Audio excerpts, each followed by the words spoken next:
On this week's 51%, we stop by a panel commemorating the 174th anniversary of the Seneca Falls Convention and take a look at the status of women's rights. We also speak with Amanda Hunter, Executive Director of the Barbara Lee Family Foundation, about how things are shaping up for women running in this year's midterm elections. Women are not wallflowers waiting around for their turn. Women want to solve problems and they want to get in there. Coming up on 51%. I was standing around like one of those girls I had seen in a movie.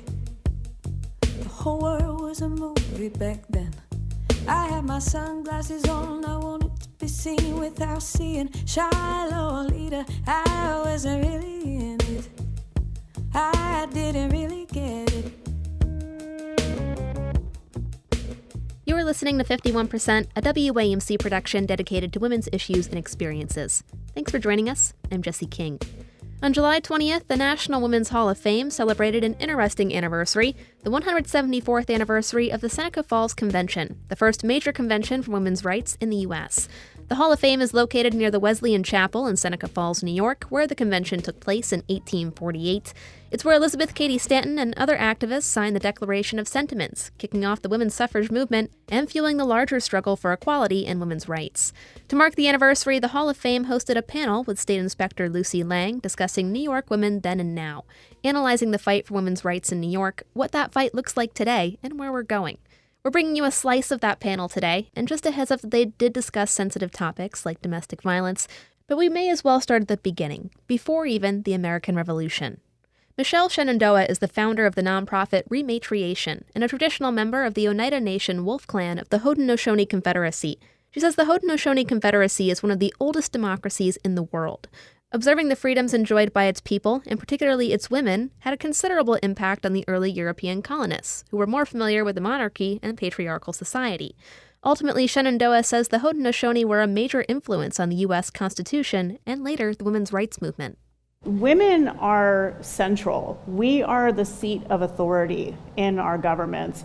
And why is that? Because women tend to be the caretakers and they listen to the voices of all of their children. And that's really the role also of our clan mothers. And our clan mothers are really the ones who oversee the political, spiritual welfare of the people. But they also are the guide and confidant for our chiefs. And people tend to think because we have chiefs that, oh, the chiefs are in charge. And they're not. They actually really defer to and listen to the leadership of our women. And that is one critical element that the founding fathers left out. And I do believe on purpose, because that's not the system that they came from. That's not the history or understanding that they knew that women could have such power within community, within government, and within the daily lives, because women were property. I think that that's really important to recognize because there's still a lot to be learned. In addition to the nearby indigenous influence, the region around Seneca Falls became a hotbed for a number of movements in the 19th century. Tamar Carroll, the Department of History chair at the Rochester Institute of Technology, says the construction of the Erie Canal made it easier for people to move there. With the burst in population, the region saw religious revivalism, Quakerism, the abolitionist movement, industrialization, and the temperance movement. All of these things, according to Carroll, fed into the push for women's suffrage and women's rights. Carroll is careful to note, however, the women's rights movement wasn't perfect. While it consistently gained from the support of black women and women of color, the movement often faltered and divided when it came to race. In 1869, there was a big split in the movement, and this was in the aftermath of the Civil War. Most women's rights activists had been abolitionists. They believed in ending slavery, but the division came down over the 14th and 15th Amendment to the U.S. Constitution and whether everyone should get the right to vote, women and black men at the same time, or whether black men should be enfranchised first. And so Susan B. Anthony and Elizabeth Cady Stanton opposed the 15th Amendment unless it also gave women the right to vote. And they formed the New York-based National Women's Suffrage Association. In contrast, Lucy Stone, Henry Blackwell, and Julia Ward Howe believed that all men should get the right to vote first and then women. And they created the Boston-based American Women's Suffrage Association. In 1870, the 15th Amendment was ratified, and it granted voting rights to all men without regard to race and color. Of course, under Jim Crow, Black men were subsequently disenfranchised. In the aftermath of the 15th Amendment passing, though, Elizabeth Cady Stanton and Susan B. Anthony were very frustrated, and they accepted funds from a notorious racist, George Francis Train, who had opposed enfranchising Black men in order to publish their newspaper, The Revolution. So that created a lot of backlash.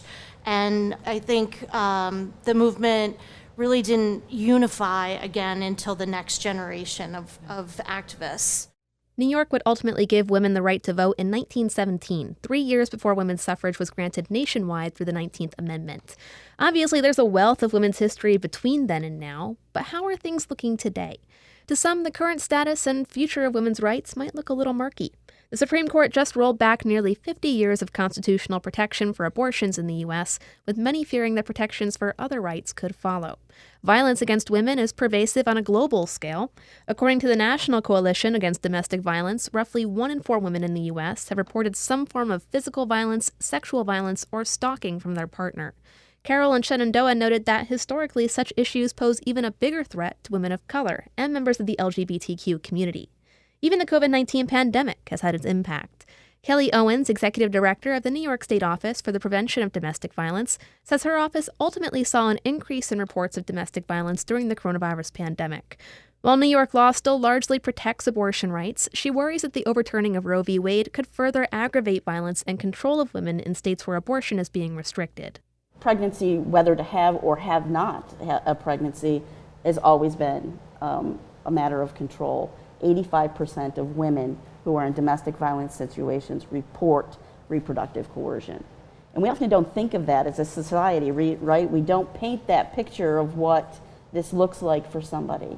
And I think it's important that when we start to talk about these things, we talk about those types of realities that are going to happen, that women are going to die, and women are going to be forced into motherhood when they aren't ready. Children are going to be forced into motherhood when they're not ready. It's a frightening time. I just think about my daughter, who is 23, now has less rights than I ever had. Owen says the way organizations are learning to address domestic violence also feels a bit like turning back the clock. Rather than solely banking on the major systems in place to help survivors, such as police responses and women's shelters, she sees more organizations taking a woman-to-woman approach, tailored to each survivor's specific situation and needs. Judge Kathy Davidson, dean of the New York State Judicial Institute, has worked in family court for nearly 20 years, and she hopes to see a somewhat similar trend in the court system. She says a big part of her mission now is education, training new judges to fully understand things like racism in the U.S., the history of Indigenous peoples, and even the signs of domestic violence, so that they better understand the people standing before them in court. So what the court has to do is really address the issue from the perspective of who is that person sitting in front of me, and what are the issues that's brought them here before the court, not just the issue of what's being charged. On a personal level, supervising judge, I started a girls' court because I saw that there was predominantly girls of color coming into the juvenile delinquency cases. And we realized that all of this is because of the fact of racism, gender inequality, and it expanded even into the LGBTQ community. So I bring that up because I also was faced with the fact, well, Judge, why would you start a girls' court? What about the boys? And it's always what about the boys? But what we know through research is that if you help and embrace the girls, it will have the effect to improve with the boys, because of the patriarchal society that we've grown up in. So the courts are looking at it, and I'll close on this section with one of the first things I did as the dean of the New York State Judicial Institute. We also teach new judges. So we brought in survivors of domestic violence, so the judges can begin to see, this is what this person looks like. This is their story, including girls. So it's a sensitivity to understand, because otherwise you'll have a judge who I've listened to on tape saying, well, why did you stay? Why didn't you leave? You don't look so bad today. Well, who would think in this now someone would say that? But they do. So that's some of the ways that we're beginning to get them early and begin to have that educational process as to humanize who that person is.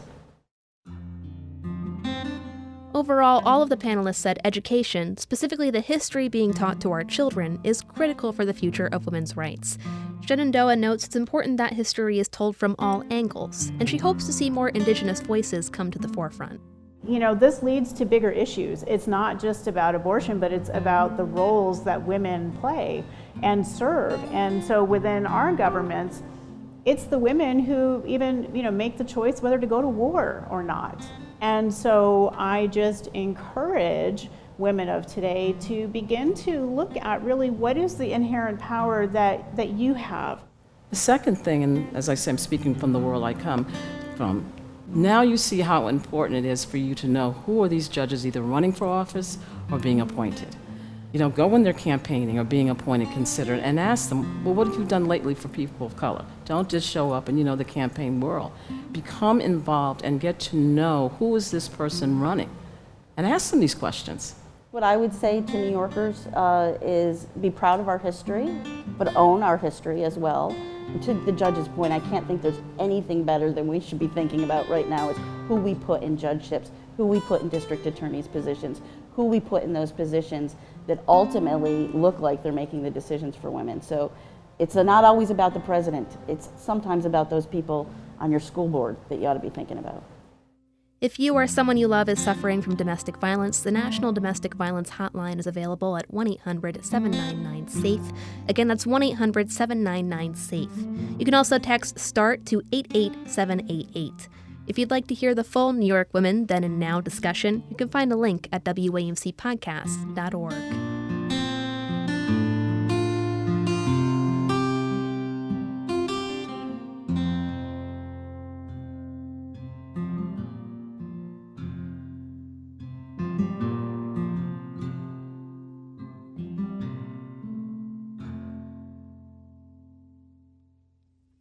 On the subject of politics, our next guest has been keeping an eye on this fall's midterm elections. Amanda Hunter is the executive director of the Barbara Lee Family Foundation, a nonpartisan, nonprofit foundation studying women in political office, particularly positions like the governorship. Currently, the U.S. is matching its record for 9 female governors across the country, but 8 of them are running for re-election this November. Hunter's job is to watch how it plays out and determine what it means for those hoping to run in the future on both sides of the aisle. There are so many different layers to the impact of women in the governor's mansion. And when Barbara started this work in the late 90s, she always said, who do you see above the fold on a newspaper? Since that's still what people were reading at the time. And she said, it's the mayor of your city or town or the governor of your state. And in 1998, only 16 women had ever served as governor. And now we're up to a whopping 45. But that's compared to more than 2,300 men who have served as governor. And I say that because one of the important impacts of having a woman governor is that it breaks down what we call the imagination barrier for voters. When we asked voters in a recent study to picture a governor, a majority still picture a man. So in a state that's never had a woman serve as governor, it can just be difficult for voters to think about a woman successfully doing the job because they've never seen it. And so when you have a woman elected or a woman takes the governor's office, it breaks down that barrier in voters' minds. And it also helps voters reimagine what leadership roles look like and opens the door for women at all levels in politics. In your research, have you noticed a different way that some of these women lead compared to their predecessors? Absolutely. One thing that we've noticed since 2017 is that women are showing up unapologetically as themselves, finally. When Barbara started this work in the late 90s, women were really trying to fit into an outdated template that was designed for men. And they were showing up in boxy suits, posing for pictures in front of mahogany desks, and not really talking so much about their lived experience. One of the most exciting developments that we've seen since 2017 is women bringing their lived experience very openly to the job. And when you think about the decisions that any governor has had to make in the past few years with the multiple crises facing our country, having women that are mothers, that are caring for elderly relatives, that are having to make decisions for their family, those women are going to lead differently in a pandemic and think about different populations that are being affected. And we saw that not just at the governor level, but also at the mayoral level. It was really governors and mayors that were taking center stage at the beginning of the pandemic. And London Breed, the mayor of San Francisco, for example, talked about having spent time in public housing growing up. And one of the first steps that she took during the pandemic was ensuring safety protocols for public housing in San Francisco. And that's just one of so many examples of the way that women are bringing their lived experience to the job in executive leadership. What do you think prompted that change then around 2017? I think that it was a groundswell in 2017 after the first Women's March and during the Time's Up movement and around this massive truth telling that we saw in the media in our country. A lot of women looked around and said, I'm tired of waiting my turn. I'm tired of trying to pretend to be something that I'm not. And I know that I can solve these problems. And that's when we first saw in 2017 a record number of women run for and become elected to local and municipal office. And since then, women have broken records at different levels every year running for office. And we saw in 2018 during the midterms, women talk about deeply personal issues on the campaign trail. Senator Tammy Baldwin did a commercial where she talked very openly and emotionally about her mother's struggles with addiction. And in our local Boston mayoral race last year, we had 4 women who were all contending for the top spot, which was also a record. And during those debates, candidates talked about family members struggling with mental health and struggling with housing insecurity, dealing with teenage pregnancy, all issues that when Barbara started this work, probably likely male political consultants would have urged women to keep secret. Women are bringing out to the forefront, and not to mention all of the brave women who have shared their experience with sexual assault since 2017 in leadership too. Looking forward to the midterms then, what are some of the top races that you guys are focusing on? There is real potential to change the male domination of governors' offices across the country this November, and we are watching very closely to see if women will set new records among governorships this year. The current number of women governors, 9, is the record of the number of women governors who have ever served at one time. And that record was set in 2004. So we're tied for that record. We would have broken that record when Kathy Hochul became governor of New York. But of course, Secretary Raimondo left her governorship in Rhode Island to join the Biden administration. So 18 years after the record was set, we're still striving to surpass it. But in November, 5 of the 6 governors' races that the Cook Political Report deemed toss-ups feature prominent women candidates. So that includes incumbents Laura Kelly of Kansas and Gretchen Whitmer of Michigan, and then Stacey Abrams, who is a challenger but very well known in Georgia. Carrie Lake and Karen Taylor Robeson are GOP frontrunners in Arizona, and Katie Hobbs is on the Democratic side. And even in such a male-dominated level of elected office, women candidates are influential and significant. Here in Massachusetts, Maura Healey is running on the Democratic side with 2 male GOP challengers, and one of them is bringing in the female governor of South Dakota, Kristi Noem, to campaign with him. So that shows the power that women have built and the national profile that women governors have built, especially post-pandemic. Are there any races where you have 2 female candidates running against each other? And I guess how does that change the dynamic, or does it change the dynamic at all? Absolutely. And that's really another sign of progress. We did research earlier this year looking at how voters perceive races with 2 women running against each other. And we found one sign of progress is that voters are no longer surprised to see women running on either side of the aisle. And that's different than what we saw in 2017, when voters still thought that women running for office was different. But voters are still surprised to see women running against each other. And when we embarked on this research, we had always assumed that when women run against other women, it would cancel out some of the gender bias that women face in politics. So for many, many years, we've always found, going back to the imagination barrier, that voters assume that men are qualified when they run for office. Men can just release their resume, and that is taken for granted and accepted.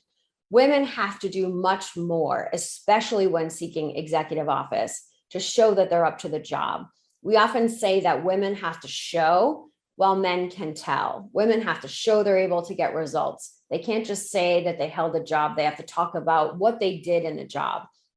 And so when two women run against each other, voters actually demand to know why either woman is qualified, rather than assuming both women are qualified. So we were surprised to see that result in our research, but it's definitely helpful to know.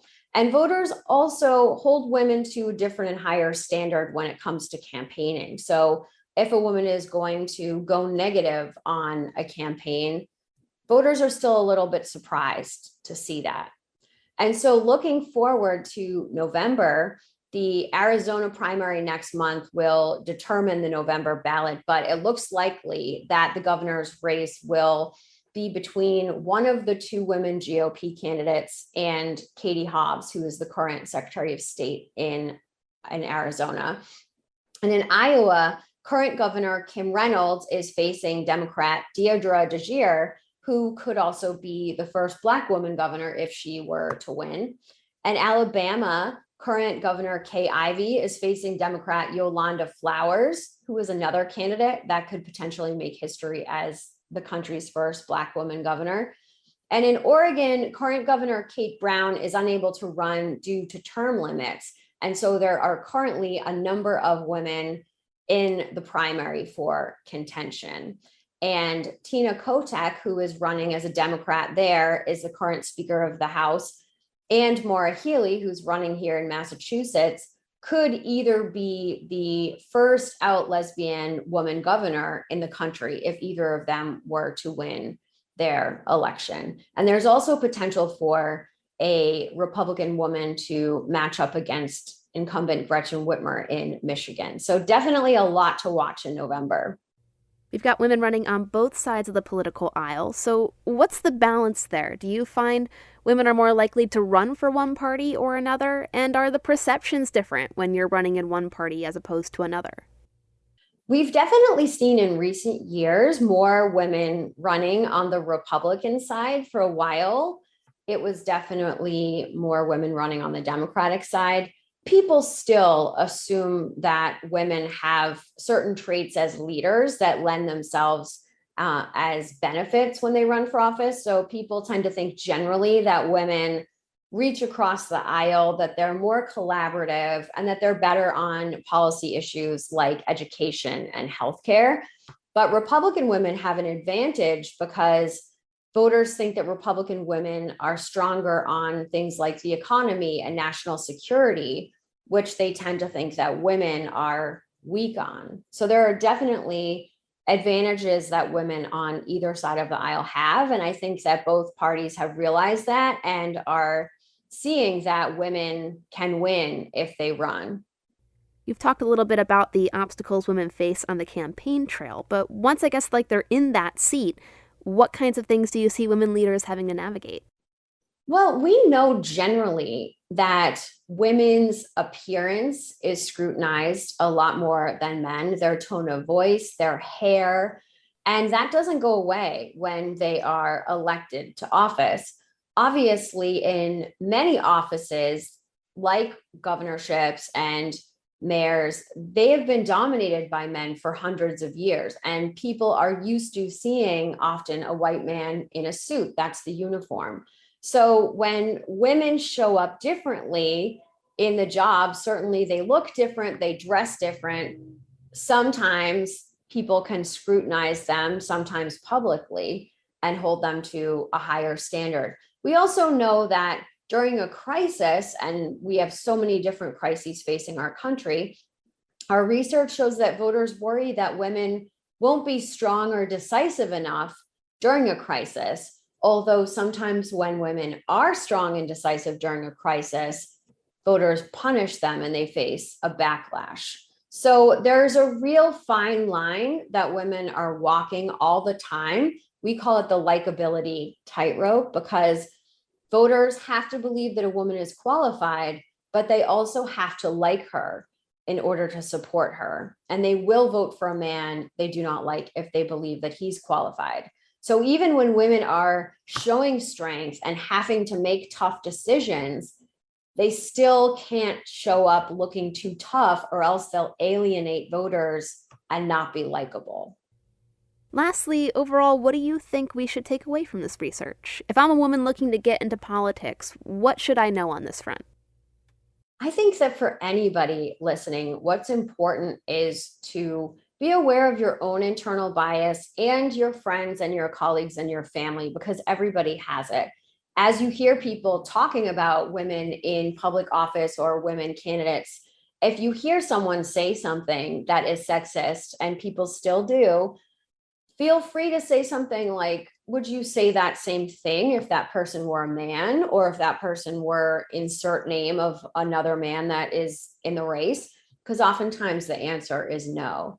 And I think for women who want to run, they absolutely should. There's a myth that's been around for a long time where people say women have to be asked so many times to run for office. I don't think that that's true anymore. Women are not wallflowers waiting around for their turn. Women want to solve problems and they want to get in there. And so if someone is interested in getting involved, start by volunteering on a campaign or getting involved on a ballot initiative, and slowly start to meet people. And you can do a training program. There are so many in different states and virtually, and just see what it leads to. But definitely don't let facing gender bias deter you from running for office. And I will also note, and our research finds repeatedly, that women of color, of course, face additional bias on the campaign trail in addition to gender bias. And we have many different thematic memos and reports on our website that lay out different topics and voter perception. Amanda Hunter is the executive director of the Barbara Lee Family Foundation, a nonpartisan nonprofit studying and supporting women in politics. You can learn more at barbaraleefoundation.org. Amanda, thanks so much for taking the time. No, thank you. It's great to be here. Thank you so much. That's a wrap on this week's 51%. 51% is a national production of WAMC Northeast Public Radio. It's produced by me, Jesse King. Our executive producer is Dr. Alan Chartock, and our theme is Lolita by the Albany-based artist Girl Blue. Thanks again to Amanda Hunter for joining us this week, and you for tuning in. If you'd like to learn more about our guest or just the show in general, you can find episodes new and old at WAMCpodcasts.org. You can also find us on Twitter and Instagram at 51% Radio. Let us know what you think, and if you have a story you'd like to share as well. Until next week, thanks again for tuning in. I'm Jesse King for 51%. I was every single girl, I was nobody else, I was so sure of myself. I was 15 and a half, he was a hollow laugh. And I lost my cool somewhere along the way.